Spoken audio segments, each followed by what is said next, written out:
Okay.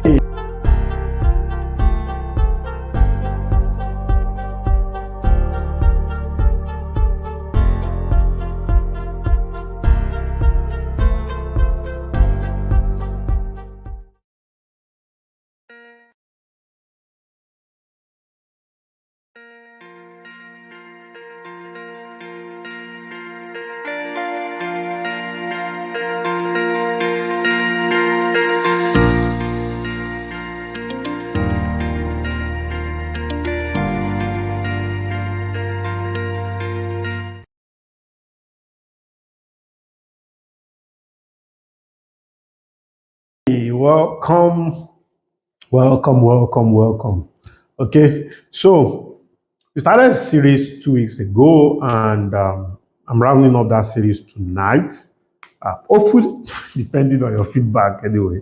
So we've been looking at um, the impact of real estate on the Lagos-Ibadan Expressway corridor, and what impact is that going to have on the real estate market. So that's what we'll be looking at for the past 2 weeks, 2 Mondays rather, 2 Mondays. So my name still remains Okpe Oluwa Oni, and welcome to the Real Estate Night School. So every Monday to Friday, we talk about real estate, of course. So if you are, in case you are just joining us for the first time, so 9 p.m. Monday to Friday, we talk about real estate. So on Mondays, we talk about the real estate market. So we look at the real estate market and we analyze it, we discuss it. It's a short class, 30 minutes class, you get it. So, okay, so tonight, I've been talking about the impact. So what's the impact of the construction of the Lagos-Ibadan Expressway on the real estate market in that axis? So we've looked at the high price, the surge in price, we've looked at high demand, and we've nosedived to some of the things you can do. We said you can do land banking, we said you can build hotel, short lets, and you can also do event center, and land banking then provides recreation center will be on the high demand. And we also said that there will be high demand for camp houses, and there will also be high demand for everything that has to do with the church activity and religious activity within that axis. So, and I think we also mentioned that if you want to pitch or start a business, build your business around anybody or the need of long distance travelers, the haulage business, and all of those things. So, so one of the people that listened to me last week, I started the haulage parking, truck parking business. So just had an empty land, and he decided to convert it to a parking lot with car wash and organizers and panel beating jobs and all of those things. And guys, I told him that in the next 1 year, what he will make.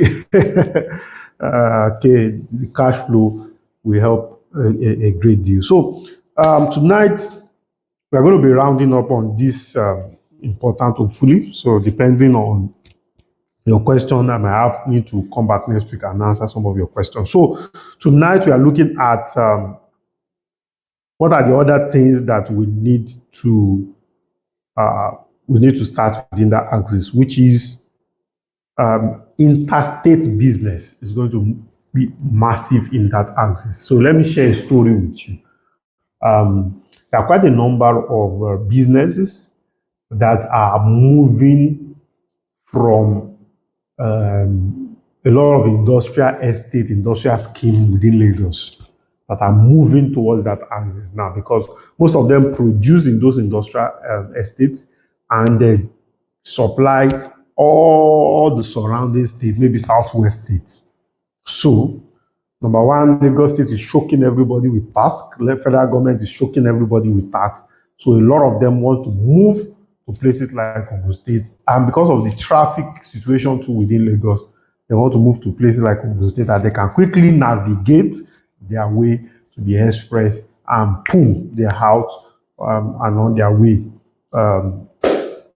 to the to where they are supplying, and the fact that that axis too, the raw material for whatsoever they are using is along that axis. So a lot of them are moving, and the fact that majority of commercial projects in Lagos are even being converted into residential because of the high demand for residential estates. In fact, some of them are applying for conversion to residential estates because I just felt that why not we just convert this thing to estate and go and buy one cheap land somewhere in Ogun State, and then our business can move to another site and all of that. So these are the things that are happening. So what does this mean for you? What this means for you is that commercial real estate is moving in droves. So they are going to move their staff members. We have children and family. The children and family, we need to go to church, we need to go to school, we need to buy things, we need to. So these are indicates on what are the things that are coming towards that axis.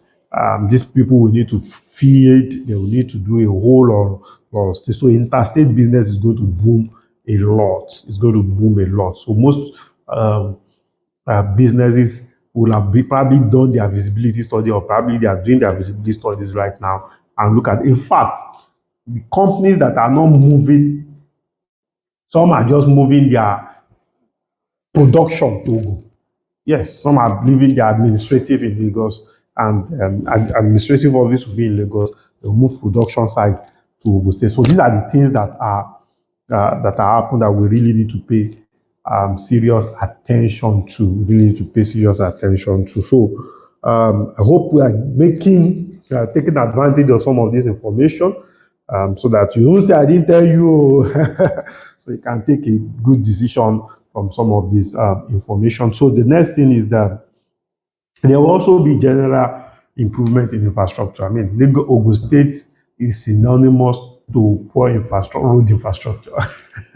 Apologies to everybody in Ogun State government, but I mean, check it out. It's unfortunate, but the pace at which road construction is going on, road just get bad, and a road can be bad in Ogun State for the next 10 years. And those are some of the things we don't often experience in Lagos. At least there's always something that is going on in Lagos, compared to Ogun State. And Ogun State don't usually pay attention to all the boundary communities and boundary region. Even the places that are commercial hub, Agbara, roads that lead to Agbara has been poor since forever. So these are some of the challenges, but because of this major road, there's going to be a tendency that there will be attention to all the infrastructural elements within that corridor. So, and then lastly, where I'm going to be rounding up tonight is that there will be urban regeneration and urbanization. So I put it the two in one. So there will be a lot of urbanization in terms of infrastructure. A lot of companies are going to move in, a lot of activities. The way we see it in places like Lagos, a lot of commercial hubs are going to open up along that corridor. And I won't be surprised if the first commercial estate open up along that road. I won't be surprised at all. I won't be surprised at all. So these are the realities of some of the things that are possible within that corridor. So these are the realities of some of the things that are possible within that corridor. So however, while we are having urbanization too, there are places within that corridor that there will be urban regeneration. So basically, what's urban regeneration? Urban regeneration is a situation where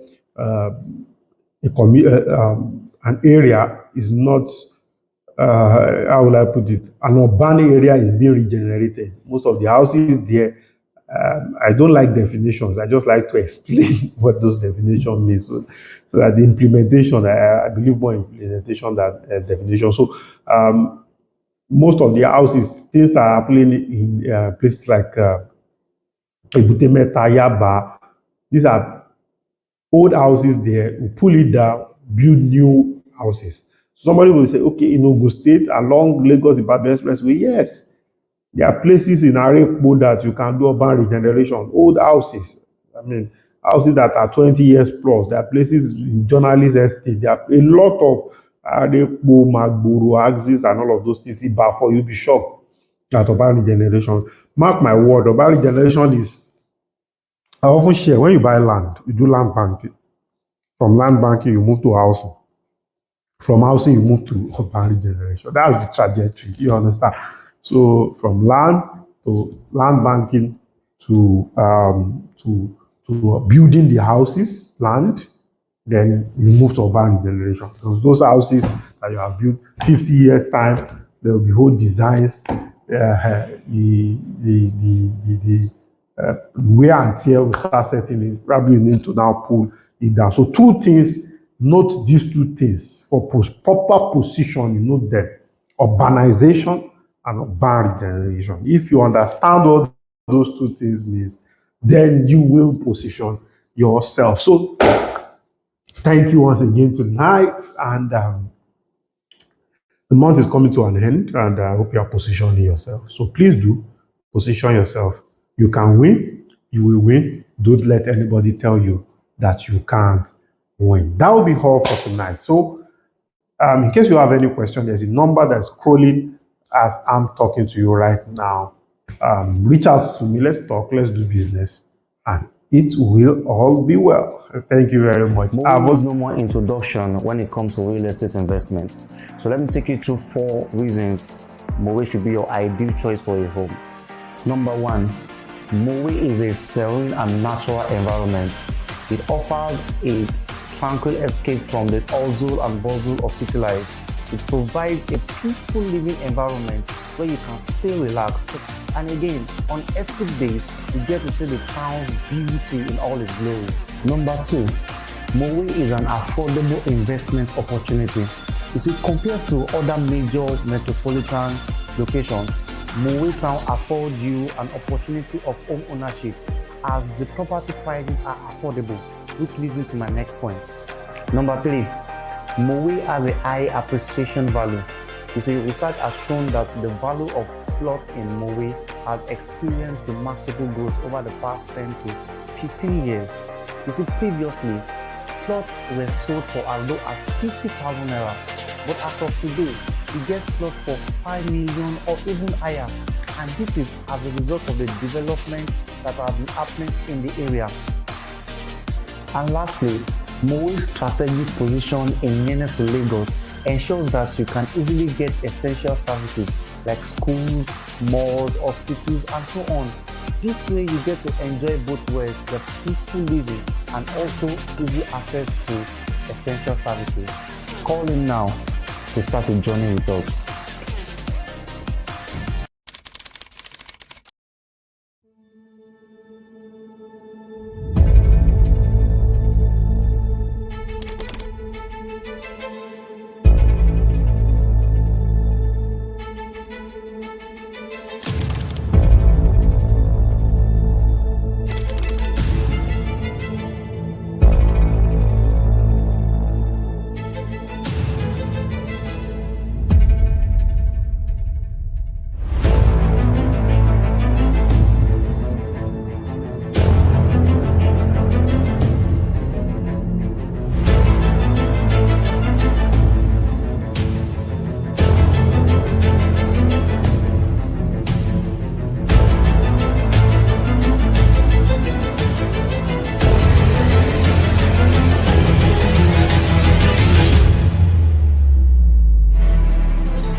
This is Almond County, Mowe Town. Witness the splendor